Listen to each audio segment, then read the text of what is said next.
For wow, Josh Taylor has become now undisputed champion, and he's from Scotland. That is crazy. That is mad. He has achieved undisputed, the quickest in the history of all boxing. Mad. Yeah, he's now stamped in the history books, and no one can chat to him.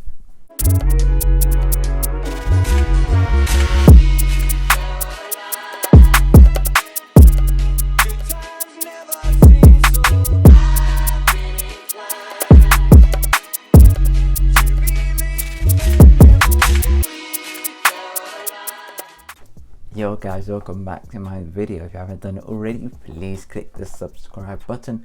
Follow me across all my social media platforms, links in the description box below. Follow me on Twitter, Instagram, Facebook, the whole lot, okay? All of the links are in the description box below. But let's get into last night's fight, or earlier this morning's fight. How did I see it? Because a lot of people are sort of asking how I saw it at the end, scores at the doors. I saw it well, I scored it, what, 114 or what was it, 114, 113, or was it 115, 114? One of those two. I'll explain the thinking, and then you guys can sort of do the working out. So I gave the first 4 rounds to Ramirez. Ramirez came in strong, give the Mexican title, and that's what I said in my preview. This is exactly what I said in my preview. Josh Taylor, how he could win this fight.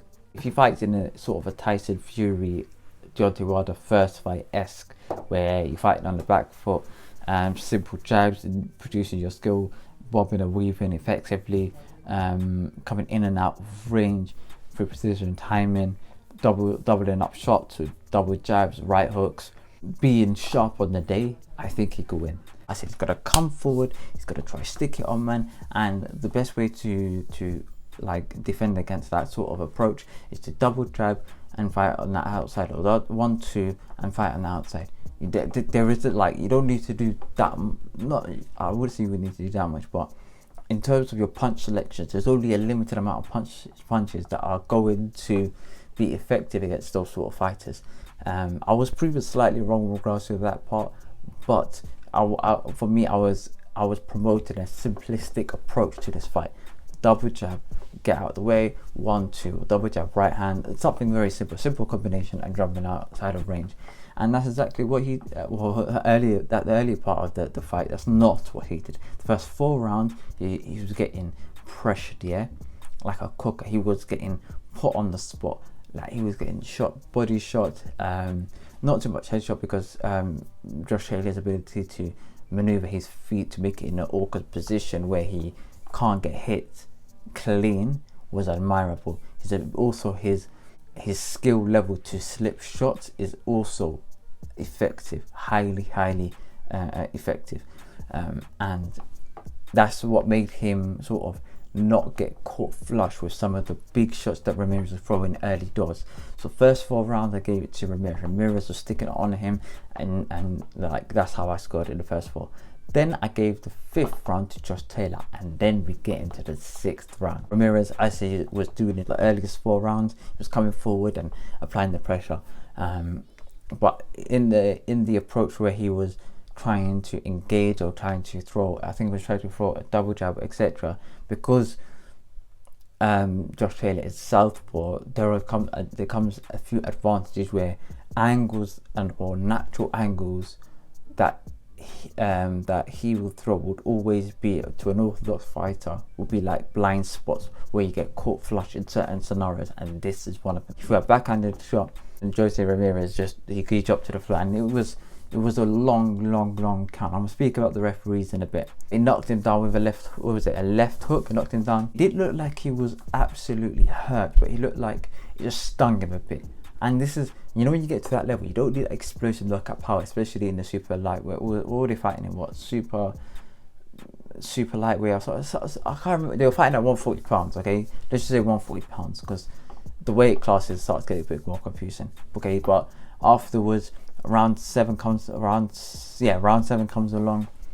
and the same thing happens. They both happen to engage within close range, and Josh Taylor then proceeded with an uppercut, okay, because I'm guessing from the first sort of 4 rounds he's downloading that sort of information on things or weaknesses that appeared with Jose Ramirez. So hit him with a sweet uppercut, dropped him to the floor. He was down on the ground for an extreme amount of time. Some people are saying 18 seconds, which is like, it's supposed to be, it's a 10 is a 10 count, and each count is supposed to be a second. Okay, well that's sort of the logic behind it. So 1, 2, 3, that sort of thing. But he was between when he got hit and by the time he hit the floor to when the fight proceeded, it was about 18 seconds, which is a bit on the long spell. But referee was absolutely poor. Round 8 to about round 9, round 8 and round 9, I gave it to Josh Taylor, and that was just there was not a lot of clear deciders within it, and I gave it to Josh Taylor.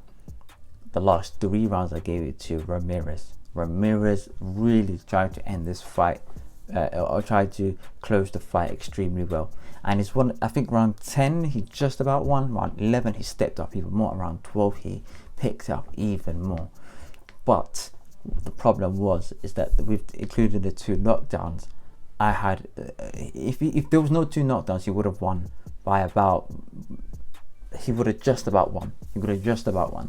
But after knockdown, I had was it just a point between them, but there was a round in between there. I think it was round 8 or what was it, round. There was a round in between. Maybe the first round you could give it 50-50.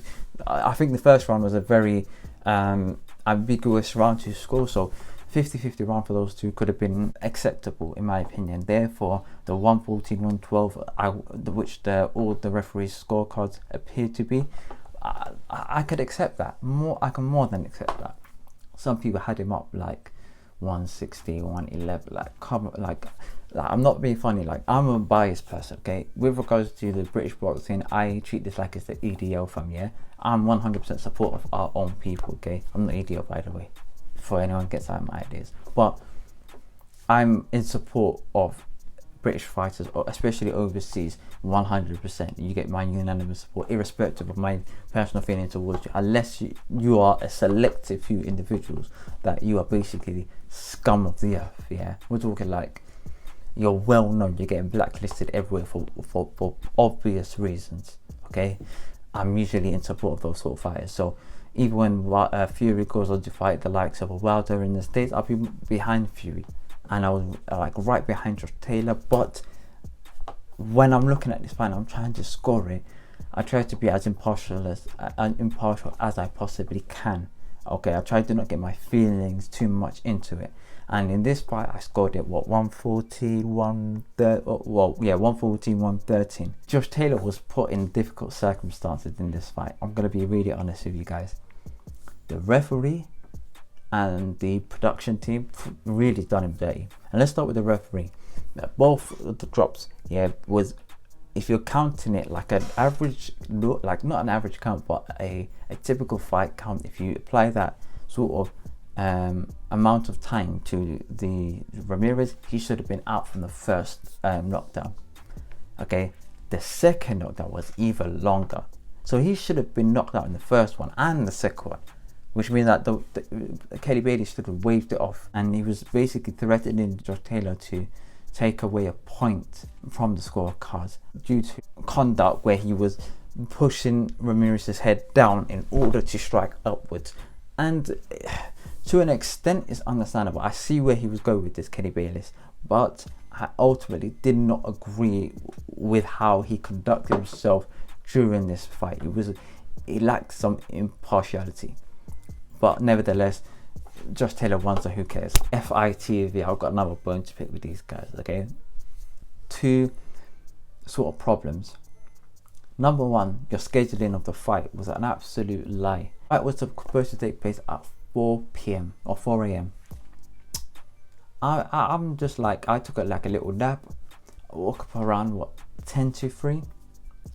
I'm just checking Twitter to see how all the fights are going. I can look, like, I looking on Twitter, I'm seeing the ring walks already taking place. I think, what the hell? It's 10 to 3. Like the ring walk should have taken place by the fight schedule. What, 10 10:15 to 4 o'clock in the morning. It was like the fight was 1 hour earlier, like than it was supposed to be. Like that in itself was absolutely, like usually in Sky Sports fights they just like, if the undercard has like completed their fights quicker than scheduled, what they do is in between those fights they pay like a bag of adverts and they do a lot of commentary just to stack up the time and fill up that sort of period where they would have been a fight in between. But these guys, they messed up. And then after the fight, usually we get post-fight commentaries or post-fight sort of interviews in the ring. As soon as the fight was finished, they locked the whole thing off. Guys, I don't know whether this is a conspiracy, yeah, but literally, I don't know if Ramirez would have won. I would have wondered if they would have had interviews afterwards. But like as soon as the fight was done, they just shut the whole thing down. Yeah, time to go. Time end of show. Let's go home now. Crazy, absolute crazy. Congratulations to Josh Taylor. Nevertheless, the odds were stacked up against you to win this fight as well. I think Ramirez, I was saying in my preview, was a lot favoured because of his experience in the ring, having fought a lot more times and having fought longer. He's slightly younger, but he's fought professionally a lot more.